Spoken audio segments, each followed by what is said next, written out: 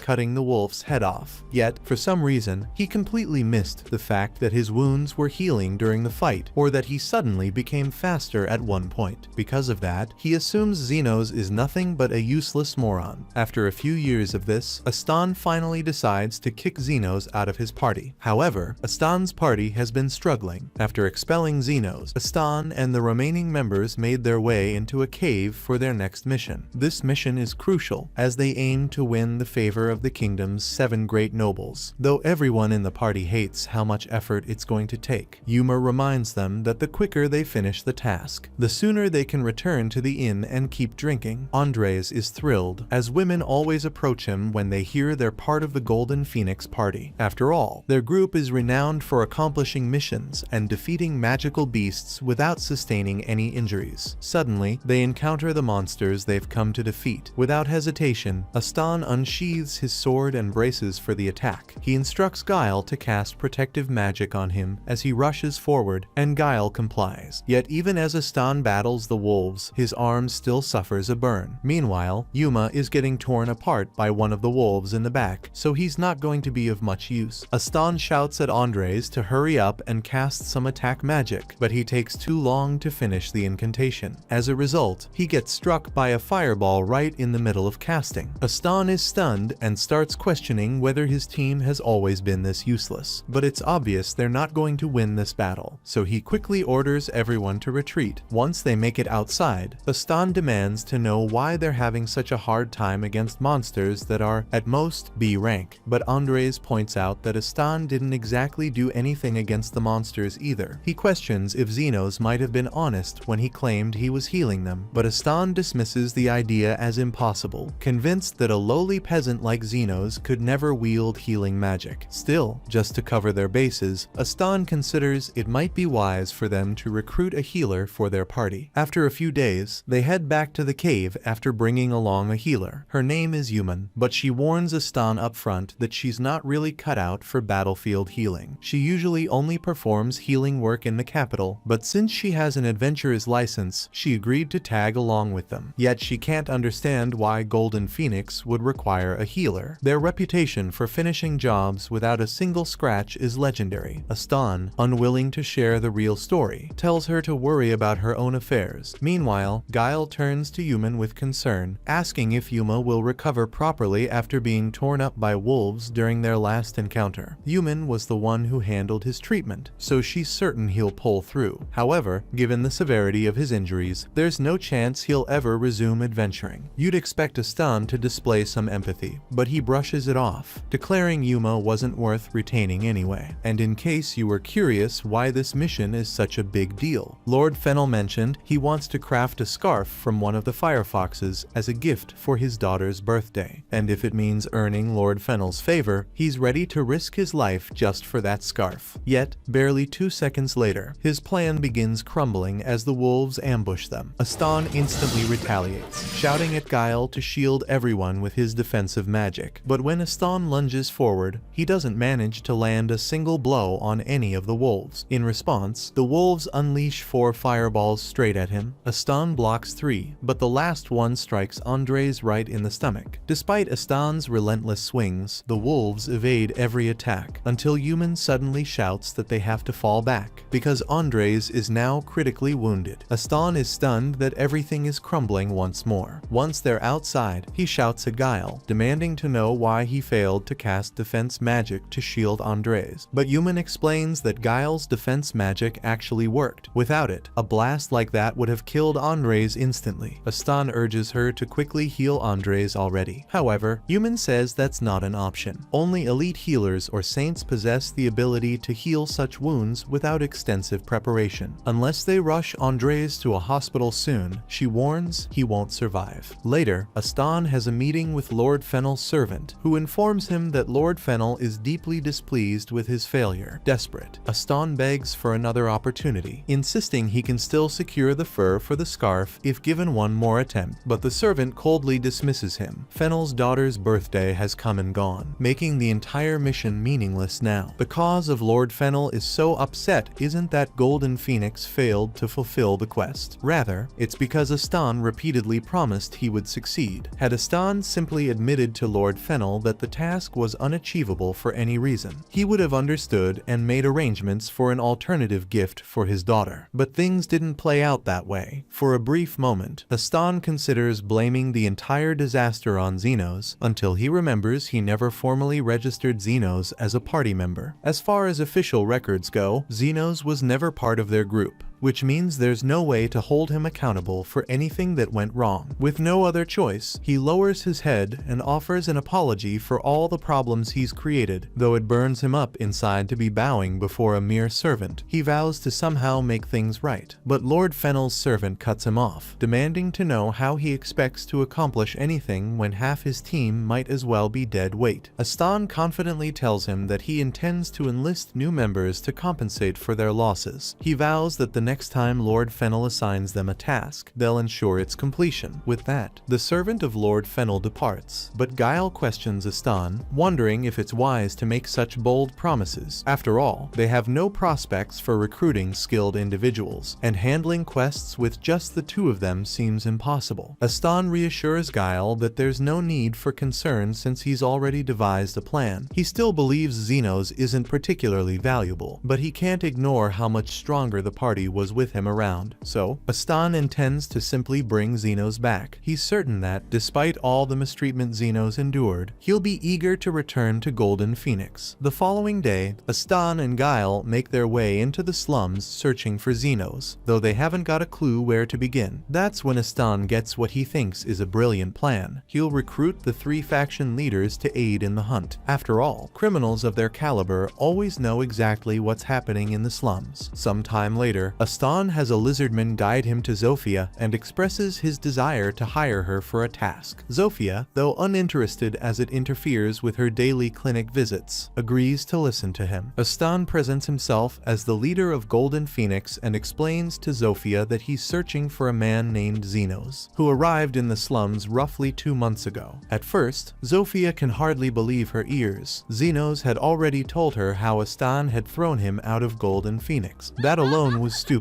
but she never imagined Astan would be foolish enough to come crawling back for him now. Disgusted by the very sight of him, she tells him to get out of her face. She says Xenos has far more important matters to attend to than wasting time on someone like him. Astan takes offense and briefly thinks about attacking Zofia, but quickly realizes he'd get his ass whooped, so he backs down. With Zofia refusing to assist him, Astan decides to head over to Linga's territory instead. But the moment she recognizes who he is, she immediately tells him to get out of her sight. Astan is stunned to learn that Linga is also friends with Xenos, and in case he's considering starting any trouble, Linga warns him that if she felt like it, she could kill him before he even had time to blink. Left with no choice, Astan tries asking Lo for help next, but just like the others, she tells him to get lost. She even threatens that if she hears he's been bothering Xenos, she'll personally cut him into pieces. Astan and Guile waste no time getting out of Loa's cave, and Astan is left stunned by how much the faction leaders seem to value Xenos. He attempts to make sense of it, wondering if they're referring to some other Xenos, because there's just no way the useless guy he remembers could possibly hold this kind of sway in the slums. But as for Xenos, Guile happens to catch sight of him walking down the street alongside Lily. The two had just wrapped up their shopping for the day and were about to head home when Astan suddenly calls out to Xenos. Xenos is surprised to see Astan and Guile again, but since he doesn't exactly enjoy seeing their faces, he turns around and starts walking off. Astan cuts him off, shouting that he came all this way just to invite Xenos back into Golden Phoenix. But before he can even finish his sentence, Xenos refuses to join. Astan is shocked. He was certain Xenos would jump at the chance to rejoin. Instead, Xenos starts listing all the mistreatment he endured under Astan before: the unfair demands, the pathetic pay. There's absolutely nothing drawing him back to that party. Still, if Astan is truly that desperate, Xenos coolly adds that he might tag along on a few jobs if he happens to have the free time. However, Xenos firmly declines to work for mere exposure any longer. This time, Astan will need to compensate him fairly. Xenos demands 50,000 for healing minor injuries and 1 million for treating critical ones. Additionally, Astan must pay extra for Xenos' defensive magic and buffs. If Astan isn't willing to meet these costs, Xenos says there's nothing left to discuss. With that, Xenos begins to walk away once more. Furious at being rejected, Astan's pride can't take the insult. He unsheathes his sword and lunges at Xenos in a rage, but Krishna intercepts him with a powerful blast before he can strike. She points out how incredibly stupid it is to attempt violence right in front of a royal knight. She explains she only came to visit Xenos, but now that Astan has clearly committed attempted assault, she has no choice but to take him into custody. However, Astan takes off running because the last thing he wants is to end up in jail. After that whole incident, Xenos and Lily return home for the day. Not long after, Zofia, Linga, and Lo arrive, and they inform Xenos that Astan had tried to hire them to track him down, even though they all rejected his offer. Zofia is still concerned that Astan might persist in pursuing Xenos. Astan could always turn to the illegal underground guild. He might even go as far as hiring an assassin to go after Xenos purely for revenge. Then again, assassins don't come cheap, and if Astan was desperate enough to hunt down Xenos instead of recruiting new party members, he's probably out of cash. Even so, Zofia remains uneasy because there are whispers about a man from the underground guild known as the Guide, someone who's rumored to take on jobs for free under the right circumstances. If Astan somehow persuades him, Xenos could be in real danger. Sometime later, Xenos finds himself unable to sleep, overwhelmed by the stress of seeing Astan again keeping him awake. Carmilla comes down to check on him, concerned for his well-being. While there, she asks Xenos if it's truly the case that he learned healing magic while in the slums. He explains that he was attempting to revive a corpse, and healing magic came to him instinctively afterward. Carmilla warns that resurrection magic is prohibited, but in Xenos' defense, he had no clue it was banned when he first attempted it. After all, He was just a kid back then. Bringing up forbidden magic reminds Carmilla of something similar, artificial life, from back when she was still alive. It was during the Man-Fiend Wars, back when the Demon Lord was alive, and he frequently waged battles using golems animated by forbidden magic. At that moment, Xenos hears a disturbance outside, prompting Carmilla to volunteer to take a look. To her shock, she discovers a large portion of the slums engulfed in flames as a golem runs wild, destroying everything in its path. Watch this next video on screen and subscribe to not miss next part.